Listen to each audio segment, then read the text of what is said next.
Assalamualaikum warahmatullahi wabarakatuh. Innal hamdalillah nahmaduhu wa nasta'inuhu wa nastaghfiruh wa na'udzu billahi min shururi anfusina wa min sayyiati a'malina may yahdihillahu fala mudilla lahu wa may yudlil fala hadiya lahu wa asyhadu an la ilaha illallah wahdahu la syarika lahu wa asyhadu anna Muhammadan abduhu wa rasuluhu alladzi la nabiyya ba'dahu. Alhamdulillah, jemaah salat maghrib yang sama-sama mengharapkan ridha Allah.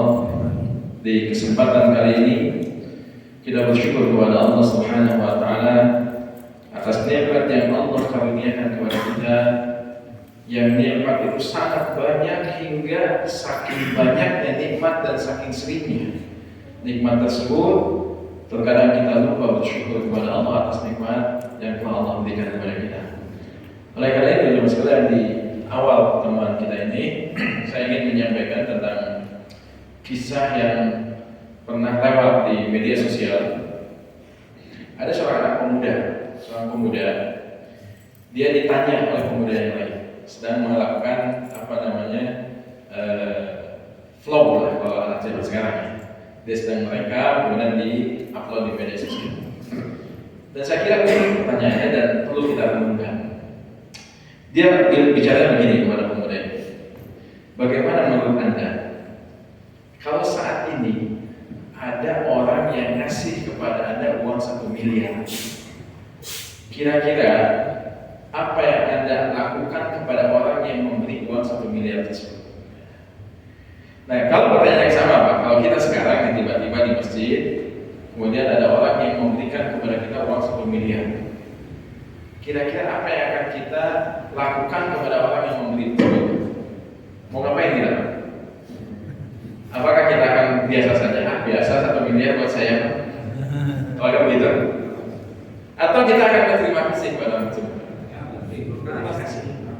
Jangankan 1 miliar, kurang dari itu pun kita akan merasa baik sekali orang tersebut memberikan sesuatu kepada saya. Ini bayangkan diberikan uang 1 miliar. Pertanyaan berikutnya lebih unik lagi, Pak. Si pemuda ini nanya kepada pemuda yang dia tanya, kepada temannya. Disebutkan, kamu senang dapat 1 miliar? Senang. Tapi syaratnya, besok kamu gak bisa bangun lagi. Dia dapat 1 miliar, tapi besok gak bisa bangun lagi. Apa artinya? Meninggal. Dia dapat uang 1 miliar sekarang, tapi besok wafat. Kira-kira apa kalau kita ditanya seperti itu? Hari ini dikasih 1 miliar, tapi dengan syarat besok wafat. Kira-kira ada yang mau? Kalau mau kita daftarkan nih. Mungkin di antara kita, kalaupun diberi lebih dari itu, mungkin kita tidak akan mau menerimanya. Dikasih uang banyak, rumah mewah, mobil yang mewah juga, tapi kita nikmati cuma sehari ini saja, besok kita wafat. Saya kira orang yang punya akal yang waras itu dia akan mau menukarkan kehidupannya dengan nilai-nilai yang demikian. Artinya apa di sini, Pak? Artinya ternyata bisa kita bangun di pagi hari, di esok hari, itu ternyata lebih besar nilainya dibanding 1 miliar. Kalau kita dikasih 1 miliar dan kita akan berterima kasih kepada orang yang memberikan 1 miliar tersebut, pertanyaannya adalah, sudahkah kita berterima kasih kepada Zat yang setiap pagi membangunkan kita dan kita hidup dalam keadaan seperti saat ini? Subhanallah. Makanya bangun pagi itu nikmat yang besar. Nikmat yang besar yang nilainya lebih dibandingkan 1 miliar. Jika saja orang membanting tulang untuk mencari uang 1 miliar rupiah, tapi kalau sudah dapat dengan wafat, saya kira orang itu gak akan mau juga. Makanya sebetulnya hidup kita itu lebih mahal dibandingkan harta yang sedang kita cari. Cuman pertanyaannya, kalau ada orang yang ngasih uang 1 miliar kepada kita, kita akan sangat senang dan kita sangat berterima kasih. Bahkan kita merasa dia orang yang paling berjasa dalam kehidupan kita. Pertanyaannya, setiap pagi kita dibangunkan oleh Allah ketika tidur, mereka Allah bangunkan dalam keadaan sehat walafiat. Sudahkah kita berterima kasih kepada Allah? Padahal itu nilainya lebih dari 1 miliar. Jadi berulang-ulang kita tadi pagi bangun, kemarin pagi bangun, 3 hari yang lalu bangun, setahun yang lalu kita masih bisa bangun. Tapi berapa kali kita berterima kasih kepada Allah? Subhanallah. Nikmat begitu banyak, bahkan hal yang sepele saja kita baru berpikir ternyata ini lebih mahal dibandingkan 1 miliar ketika Allah memberikan kita. Nah, tema kita hari ini ada kaitannya kenikmatan yang lain yang Allah berikan kepada kita. Disebutkan dalam hadis yang sahih bahwa setiap manusia itu dikaruniai oleh Allah Subhanahu wa taala 360 sendi. Kalau kami wasiti 360 sendi. Bayangkan ini disampaikan 1400 tahun yang lalu, dan dunia kedokteran sekarang itu membuktikan ternyata manusia itu dari ujung kepala sampai ujung kakinya itu ada jumlah 360 sendi. Dan setiap sendi itu nikmat sekali. Sekarang bayangkan dari 360 sendi tersebut satu saja sendinya masalah. Misalkan ada sendi itu kan fungsinya apa? Untuk bisa bergerak. Satu saja sendi nggak bisa gerak, mati itu nggak bisa bergerak, nempel, nggak bisa gerak sama sekali. Sengsara hidup kita. Contoh misalkan ada orang yang sendinya tidak bergerak di bagian punggung, hiji lah, kalau saya lihat hiji lah sendi non gerak. Gimana rasanya? Aduh, tidur teges enak, panas punggungnya segala macam, sakit, padahal cuma satu yang tidak berfungsi. Bayangkan kalau semua sendi 360 sendi itu tidak berfungsi, hidup kita kayak robot sih ya. Coba bayangkan sendi tangan ya, kita bicara satu sendi yang ada di sikut kita. Kalau seandainya Allah mau, bisa sendi ini dimatikan, nggak usah bergerak, sendinya dilempengkan ya. Kira-kira Bapak makan dan minum gimana? Susah. Itulah nikmatnya sendi. Sendi itu bisa digerakkan sebuah kenikmatan. Dan setiap sendi yang Allah berikan kepada kita kenikmatannya, kita diharuskan bersedekah. Kita lihat hadisnya. Hadis ini hadis yang sahih riwayat Muslim. Nabi SAW bersabda, "Yusbihu ala kulli sulama min ahadikum sadaqah." Setiap paginya atas kenikmatan yang Allah berikan, setiap sendi-sendi yang Allah berikan kenikmatan kepada kalian, itu mengharuskan adanya sedekah. Kita itu harus bayar atas kenikmatan yang Allah berikan kepada kita. Bayangkan saja, mesin itu bergerak. Supaya mesin ini tidak rusak, pergerakannya gimana caranya? Pakai oli.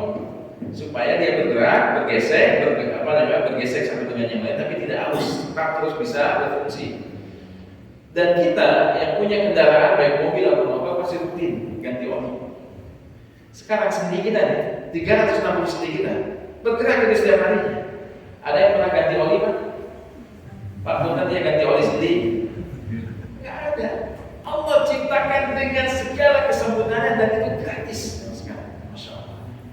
Nikmat yang sangat besar. Oleh karena itu Nabi SAW bersabda, "Yusbihu ala kulli sulama min ahadikum sadaqah." Diharuskan bagi setiap kita atas setiap sendi-sendi yang Allah berikan kepada kita berupa kenikmatan itu, kita harus bersedekah. Kita harus bersedekah atas nikmat sendi. Bagaimana cara sedekahnya? Nabi SAW bersabda, "Fa kullu tasbihatin sadaqah." Setiap tasbih kita itu adalah sedekah. Apa itu tasbih? Subhanallah. Ucapan subhanallah, subhanallah, subhanallah, sedekah. Dan ketika seseorang mengucapkan itu, maka dia sedang melakukan sedekah sebagai bentuk rasa syukur dia kepada Allah atas nikmat kesendian yang Allah berikan kepadanya. Dan Nabi SAW bersabda, "Wa kullu tahmidatin sadaqah." Dan setiap tahmid, apa itu tahmid? Ucapan alhamdulillah. Ucapan alhamdulillah yang kita ucapkan itu sedekah. Ketika kita mengucapkan alhamdulillah, alhamdulillah, ketika dapat nikmat alhamdulillah, maka itu adalah sedekah. Wa kullu tahlilatin sadaqah. Dan ucapan tahlil itu adalah sedekah. Apa itu tahlil? Ucapan la ilaha illallah, la ilaha illallah, la ilaha illallah. Bahkan dalam zikir pagi dan petang kita dianjurkan membaca la ilaha illallah wahdahu la syarikalah, lahul mulku wa lahul hamdu wa huwa ala kulli syai'in qadir. Maka ini adalah sedekah. Tapi sedekah itu kalau dia niatkan untuk ibadah kepada Allah. Tapi kadang di zaman sekarang ada orang yang menyebutkan la ilaha illallah, kalimat tauhid.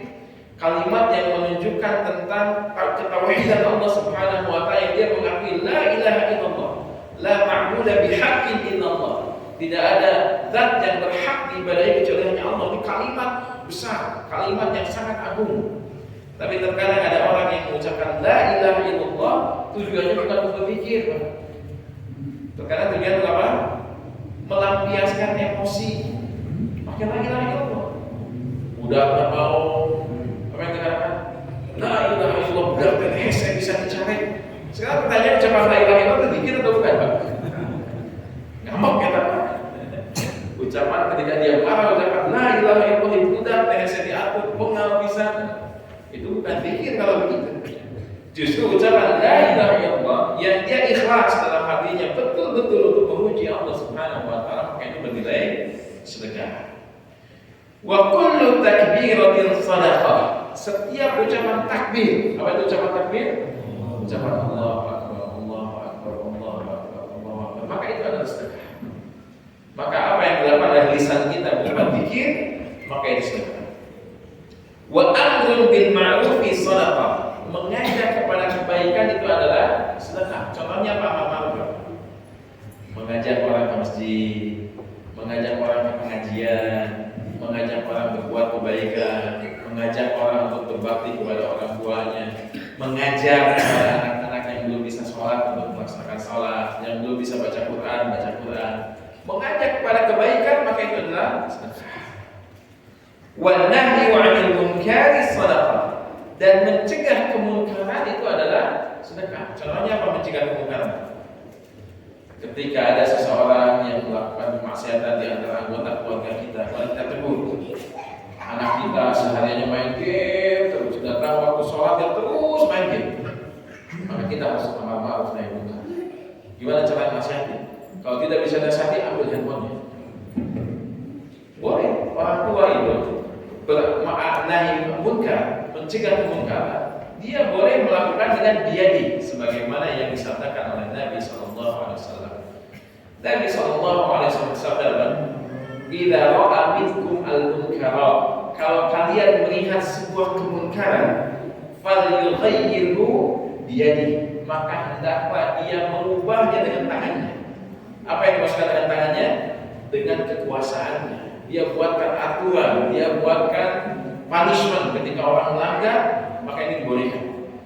Kalau dia adalah seorang pemimpin, seperti di sebuah perusahaan, kita punya perusahaan misalkan, kemudian ada karyawan, kemudian kita terapkan karyawan yang tidak sholat maka akan dipotong gaji, karyawan yang sholat maka akan dapatkan bonus. Boleh atau tidak begitu? Nah, ini amar ma'ruf nahi munkar agar karyawan kita sholat. Sampai ada salah satu, kemarin saya datang ke satu pertokoan dan saya baru dapatkan kayaknya di toko yang pernah saya datangi, kayaknya baru satu toko yang menerapkan aturan seperti itu. Saya saat itu sedang ada kebutuhan untuk mencari sesuatu untuk anak-anak yang lulus di sekolah kami dan mencari hadiah untuk mereka. Nah pada saat itu kemudian saya tanya, ada nggak yang begini? Dengan saya butuh jumlah dengan angka yang agak banyak jumlah, karena anak-anak yang lulus banyak.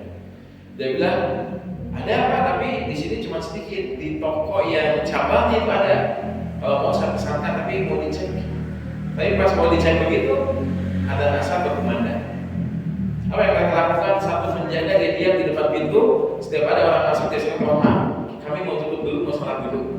Yang di luar mau masuk ditahan supaya nggak masuk. Yang di dalam itu langsung disiapkan transaksi itu dipercepat. Dua kasirnya langsung datang dan dilayani. Ayo silakan di sebelah sini. Tujuannya apa? Supaya transaksi yang di dalam selesai, yang di luar nggak masuk dulu. Dan dia sebutkan kami akan sholat dulu. Kemudian saya bilang, ini gimana nih? Mau sholat di mana? Di sini ada tempat sholat nggak? Dia bilang nggak ada, Pak, harus ke masjid sebelah sana. Saya bilang oke, saya ke masjid dulu. Kemudian saya pergi ke masjid. Ketika saya datang ke masjid, ternyata dia punya jalan yang lebih cepat. Ternyata si karyawan ini, karena saya kenal, kita ngobrol kan di tempat itu kan saya ngobrol lama dengan mereka. Mereka sudah ada di masjid dan semuanya sholat berjamaah. Dan ketika saya datang ke tempat tersebut, semua orang sudah beres sholat, datang situ buka lagi tokonya. Subhanallah. Ini amar ma'ruf nahi munkar dari pemilik tokonya. Sampai saya bilang, ini siapa pemiliknya? Kok berani membuat aturan begini? Orang lain mungkin ketika ada orang yang sedang belanja di tokonya, sedang ramai-ramainya nggak mungkin diusir lah. Ini Ini enggak disilakan Pak, mohon maaf ini kita mau tutup dulu, silakan kalau mau transaksi sekarang. Kalau seandainya masih lama, nanti lanjutkan setelah asar, kami mau sholat dulu. Subhanallah, indah sekali kalau ada kondisi yang seperti itu. Nah ini amar ma'ruf nahi munkar namanya. Dibuatkan aturan dan kalau melanggar maka dia bisa jadi tidak dilanjutkan kontraknya dan seterusnya. Dan ini jemaah sekalian adalah sedekah. Amar ma'ruf dan nahi munkar adalah sedekah. Wa yujzi'u min dzalika raq'atani yarka'uhuma min ad-duha. Dan semua sedekah dari seluruh persendian kita, sendi kita jumlahnya banyak. Dan kalau kita bersedekah dengan cara takbir, tahlil, tahmid, kemudian apalagi tasbih, amar ma'ruf nahi munkar, mungkin belum bisa untuk mencukupi semua kenikmatan dari sendi tersebut. Tapi ternyata seluruh keharusan kita sedekah atas nikmat sendi tersebut bisa tercukupi dengan cara apa? Raq'atani yarka'uhuma minad duha. Ketika kita melaksanakan 2 rakaat salat di waktu duha.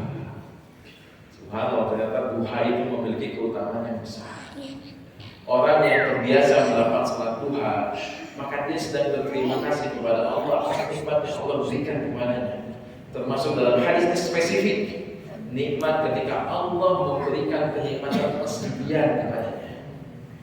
Makanya kalau sekarang ada orang yang sedang sakit sendi, mungkin kurang sholat duha mungkin ya Pak ya. Makanya berbanyak sholat duha sebagai bentuk kita berterima kasih kepada Allah, bersyukur atas nikmat sendi tersebut. Luangkan walaupun hanya 2 rakaat saja sholat duha.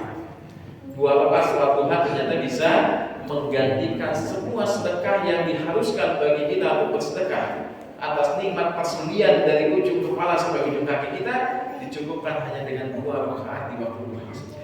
Subhanallah. Ini keutamaan yang sangat besar yang mungkin tidak banyak orang yang bisa melaksanakannya. Karena kalau kita tanya, mampu nggak nih kita sholat duha 2 rakaat?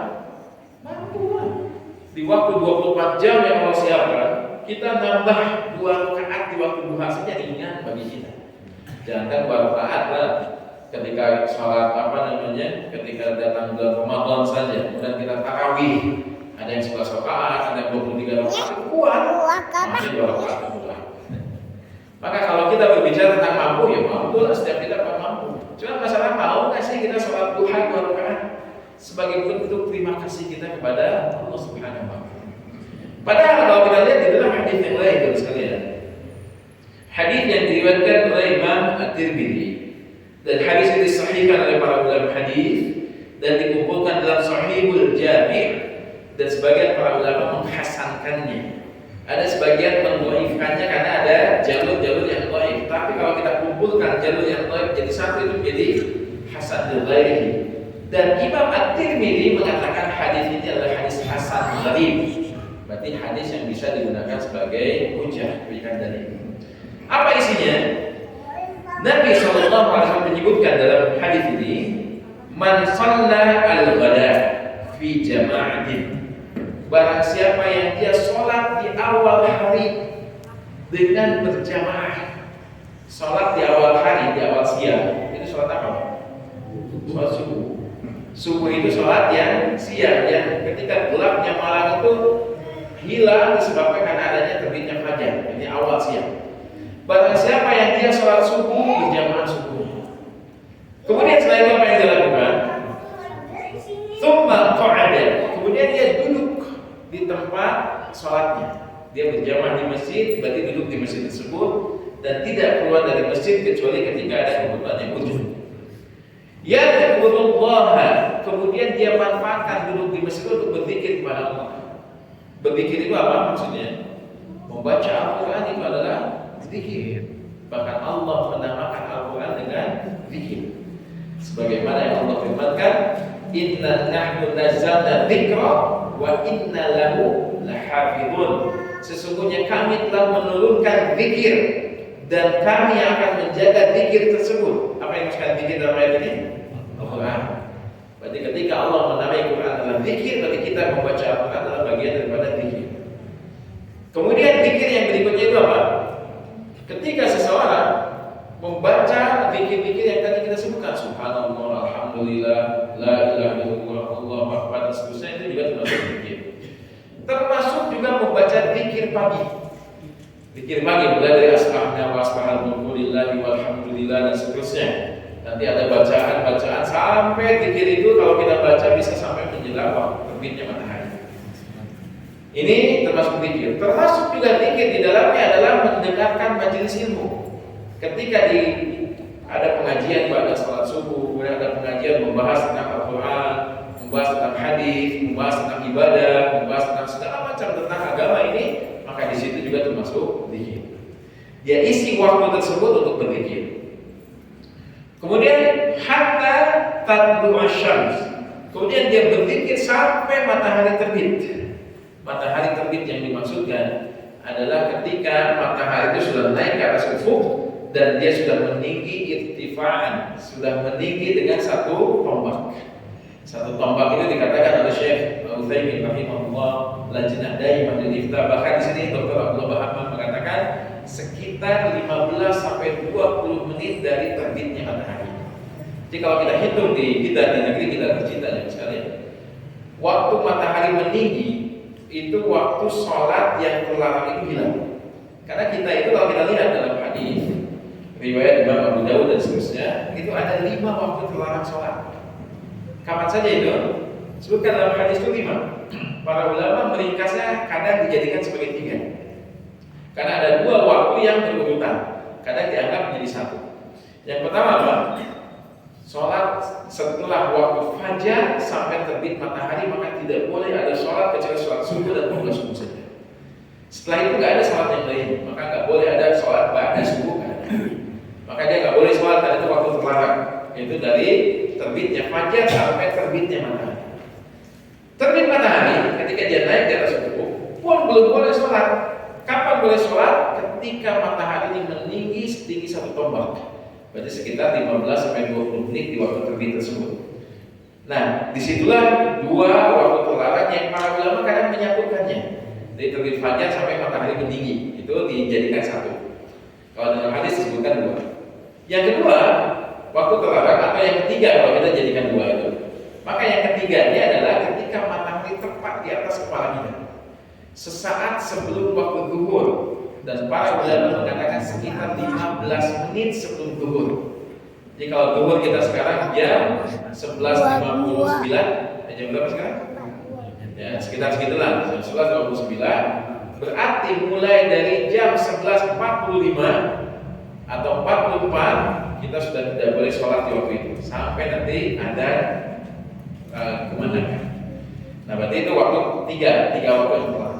Keempat adalah ketika matahari bersinar menjadikan bayangan itu sama panjangnya dengan bendanya. Berarti ini waktu sholat asar. Nah, setelah sholat asar itu nggak boleh lagi melakukan sholat. Tidak ada sholat sunnah di situ. Sampai matahari mulai menguning.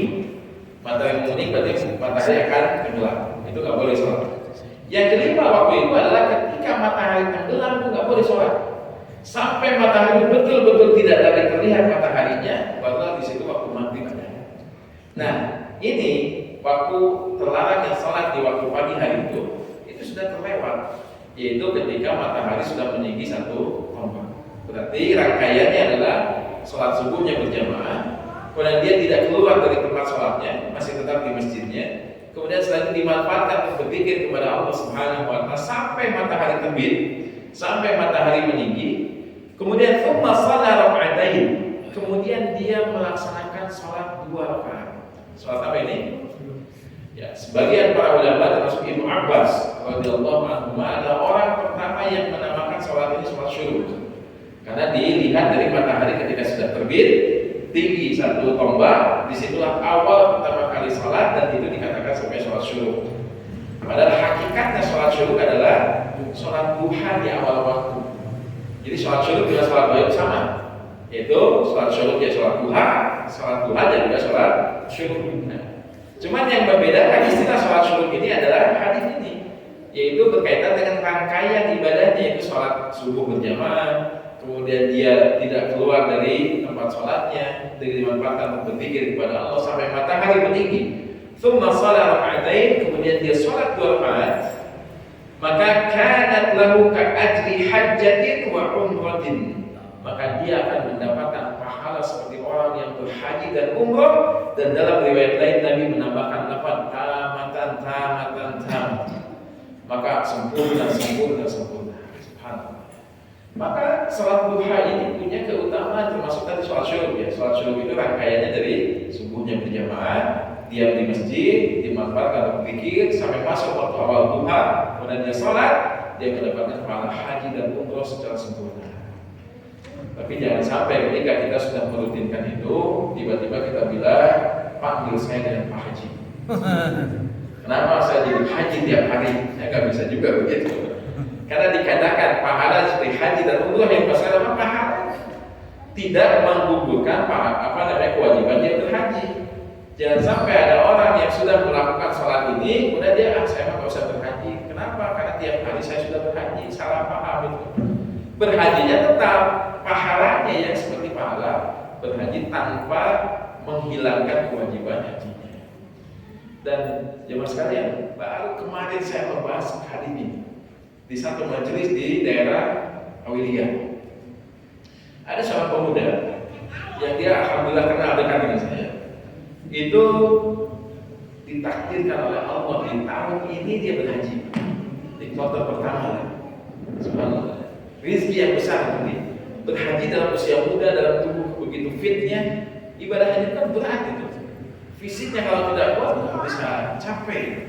Ini bisa berhaji dalam usia muda. Dan setelah saya kajian ini, kan ada diskusi ngobrol dengan jemaah lain, dan dia cerita tentang pengalaman dia ketika Allah mudahkan dia berhaji. Apa yang diceritakan? Dia sebutkan begini, saya semenjak tahu tentang hadis ini, keutamaan orang yang sholat syuruk, kemudian berpahala sebagai haji dan umroh, dia punya keinginan untuk berhaji pada saat itu. Di usia dia masih muda sekali, dia berkeinginan untuk haji.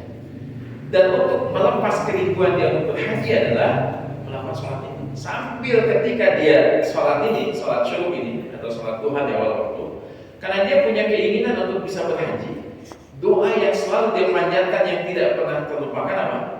Minta kepada Allah untuk dimudahkan untuk berhaji. Sampai ketika dia punya uang, punya keuntungan dari jual belinya, punya uang apapun, karena dia keinginan kuat untuk berhaji, selalu ada saja yang disisihkan untuk haji. Dia punya tabungan haji, nabung. Pada akhirnya sekarang usianya sekitar 40 sekian, sekitar 42 atau 43. Allah izinkan dia untuk berhaji dari tabungan dia beberapa waktu yang lalu ketika dia muda, dan dia sebutkan melepas rindu saya ingin berhaji. Saya ingin melihat kotak hitam yang ada di tengah-tengah Masjidil Haram.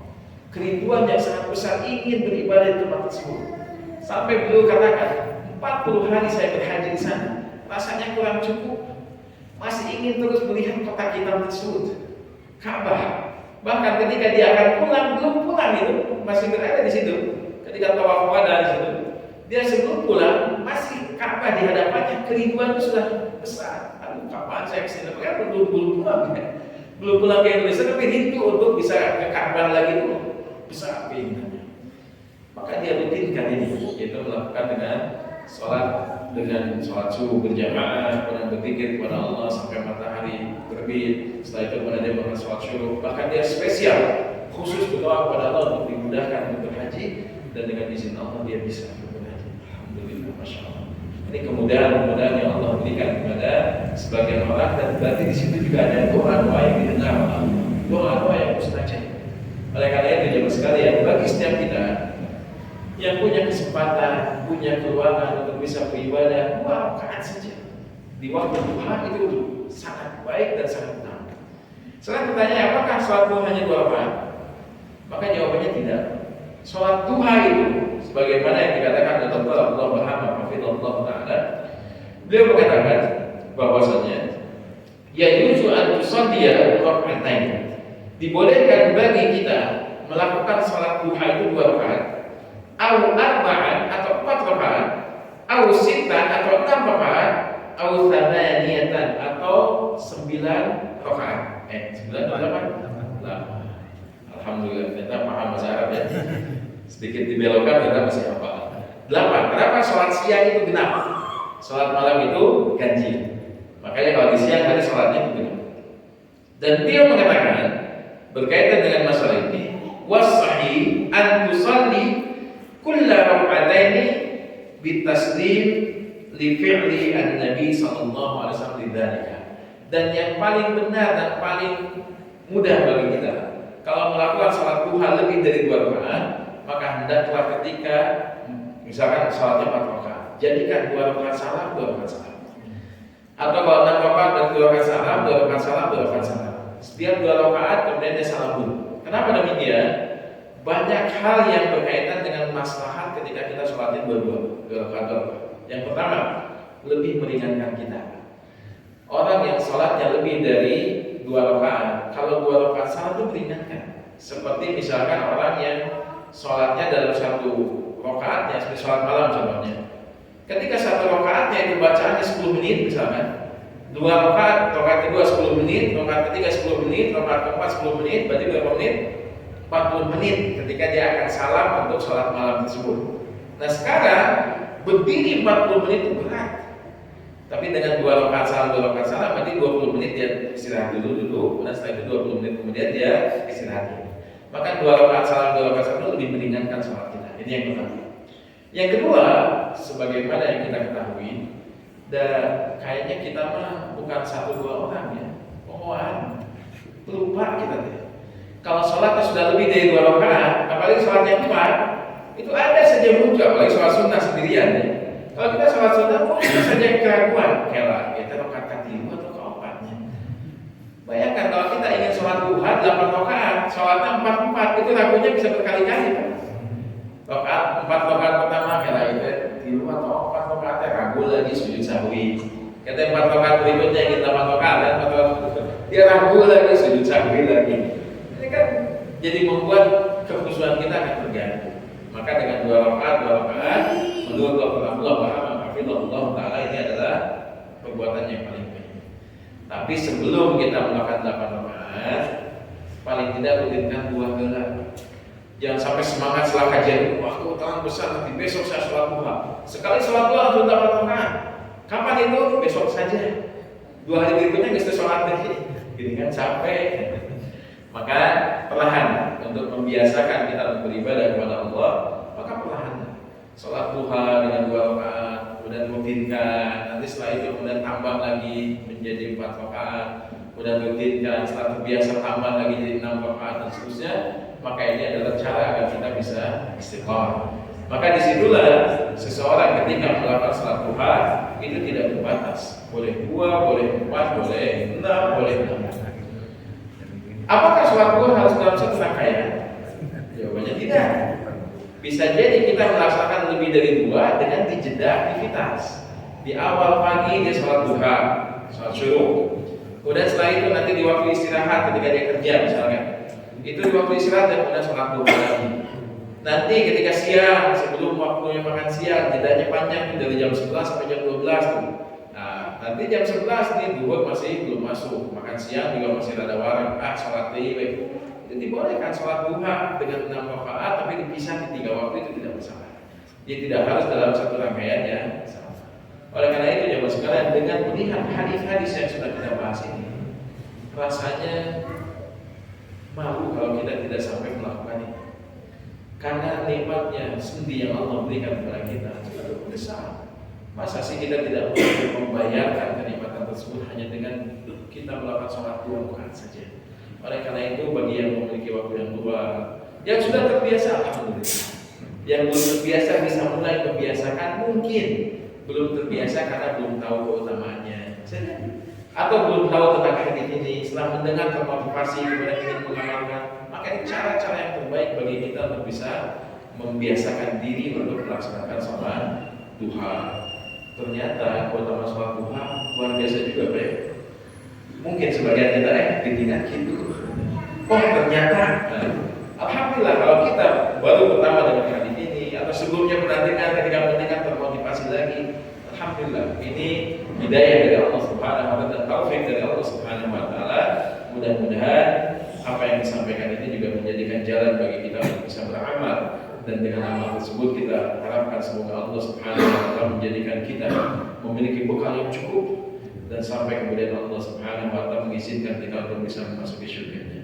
Baik, itu saja materi yang kita sampaikan supaya kita ada sesi tanya jawabnya. Maka kalau ada yang bertanya di sesi ini, maka kita silakan satu atau dua penanya sebelum kita masuk ke waktu Isya. Silakan Pak Mada. Berapa menit lagi Isya kita? Masih 6 menit ya. Cukuplah satu pertanyaan. Ya, makasih. Ini sholat duha itu dari sebagian ulama ada yang mengatakan dari sholat duha ada dibagi tiga, ada awal, ada pertengahan, ada akhir. Apa ini masing-masing punya keutamaan apa? Baik, pertanyaan yang sangat bagus sekali. Sholat duha yang dilakukan di awal, di tengah, dan di akhir. Apakah setiap waktu itu ada keutamaan? Maka sebagaimana yang telah Allah tetapkan dalam setiap waktu. Setiap waktu ketika malam hari itu kan ada sholat malam. Di awal malam boleh, tengah malam boleh, di akhir malam boleh. Nah, di antara waktu yang dibolehkan ini, mana yang paling afdal? Yang paling afdal adalah sepertiga malam terakhir untuk sholat duha. Nah, untuk sholat duha, mana yang lebih afdal?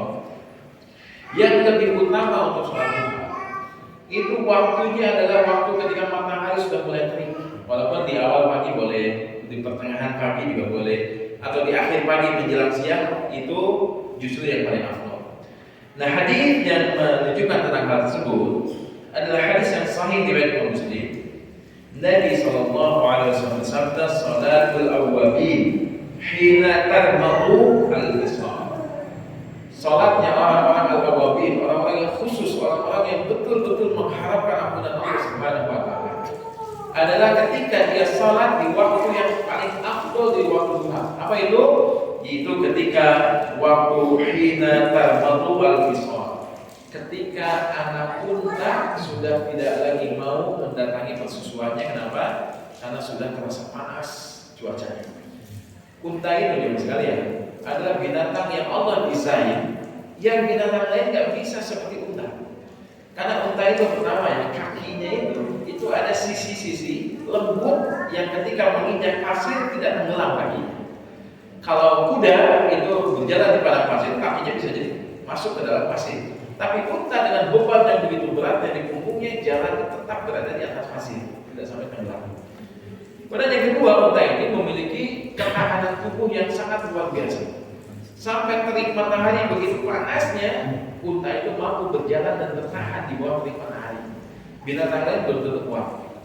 Nah, unta ini memiliki ketahanan ketika panas, cuman anak unta tidak setangguh ibu ataupun bapaknya. Ya begitulah anak-anak ya. Anak-anak itu kan kulitnya masih halus. Anak kita aja kan ketika kecil, kita juga waktu kecil kan halus kulitnya. Ayo, namanya ada karasan. Dan pas kecil mah halus kulit kita itu. Nah, unta juga begitu. Ketika dia masih kecil, dia bertahan dalam panas tersebut. Tapi kalau sudah terlalu panas, dia sudah tidak lagi mau mendatangi persusuan ibunya. Dia akan mencari pohon untuk berlindung.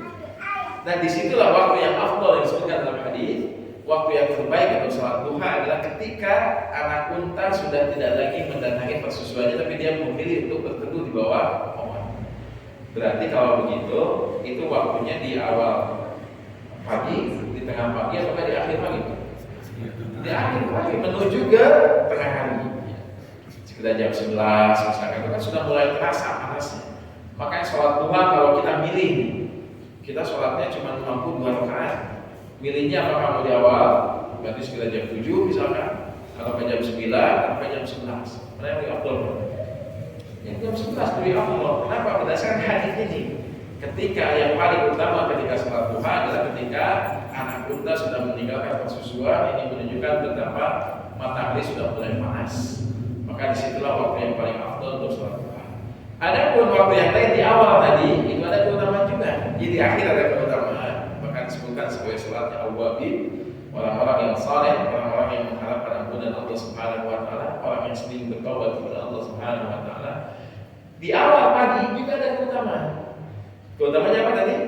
Seperti orang yang berhaji dan umroh secara sempurna. Adapun yang di pertengahan maka tidak disebutkan secara spesifik.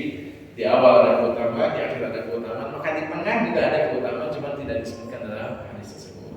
Makanya kalau kita bisa sholat di awal waktu, yaitu di awal pagi, kemudian di jam 9 ya misalkan, kemudian di akhir sebelum masuk waktu zuhur kita sholat juga, maka itu yang terbaik kalau bisa dipilihkan. Tapi kalau kita harus memilih salah satunya, maka tentu ketika di jam 11 ke sana itu lebih utama karena semakin siang itu semakin bagus untuk melakukan sholat duha. Begitu Pak Allah. Ya, silakan. Tadi kan disebutkan bahwa sebelum zuhur itu pas ini kan matahari itu tidak Iya, atas kepala kita. Saya pernah dengar bahwa kecuali hari Jumat itu gimana keterangannya. Terus tadi untuk menentukan sholat duha tadi supaya tidak masuk ke waktu itu kira-kira berapa menit dari? Terima kasih. Ya, waktu terlarang sholat di waktu yang ketiga selain pada subuh sampai terbit matahari sampai meninggi. Yang ketiganya itu adalah ketika matahari tepat di atas kepala kita. Itu nggak lama, waktunya sekitar 15 menitan, yaitu sekitar 15 menit sebelum waktu zuhur. Jadi kalau zuhurnya sekarang 11.59, berarti tinggal mundur saya sekitar 15 menit dari situ, maka itu waktu matahari tepat di atas kepala kita. Nah, disebutkan bahwasanya kecuali hari Jumat, sebenarnya bukan kecuali, hari biasa juga tidak masalah kalau sholatnya bukan sholat mutlak. Seperti sholat tahiyatul masjid, Jumat itu kan ketika datang tahiyatul masjid, itu kan dibolehkan di waktu yang terlarang. Bahkan di pada sholat asar boleh tahiyatul masjid. Yang dilarang itu adalah sholat mutlak. Apa sholat mutlak? Sholat yang tidak terikat dengan waktu. Para ulama khilaf tentang masalah ini, tapi pendapat yang rajih Allah mutlak itu adalah sholat yang tidak terikat dengan waktu. Bisa pagi, bisa siang, bisa malam. Contohnya apa? Orang yang beristikharah, dia memiliki pilihan, bisa memilih si A atau si B ketika menikah pas lagi muda. Kalau sudah tua berarti pilihnya apa? Ya pokoknya ada pilihan lah ya. Ketika kita ingin memiliki pilihan, ini tanah itu mau kita beli atau tidak. Saya pengen beli rumah ini tapi masalahnya ya minta kepada Allah, ya Allah ini cocok buat saya atau tidak. Istikharah ya. Istikharah kan boleh malam, boleh siang, boleh pagi, boleh sore. Itu adalah sholat yang mutlak. Nah, sholat yang demikian tidak boleh dilakukan di waktu yang terlarang. Pada sholat subuh nggak boleh, ketika matahari tepat di kepala nggak boleh. Tapi sholat tahiyatul masjid ini dikatakan oleh para ulama sholat yang muqayyad, terikat. Kapan pun masuk masjid maka dia sholat. Maka di waktu tersebut ketika hari Jumat dia sholat seperti itu nggak masalah, karena sholat yang ada muqayyadnya. Termasuk sholat jenazah. Sholat jenazah kan boleh pada subuh, pada asar boleh dilakukan. Yang terlarang itu adalah sholat mutlak. Begitu Pak Allah.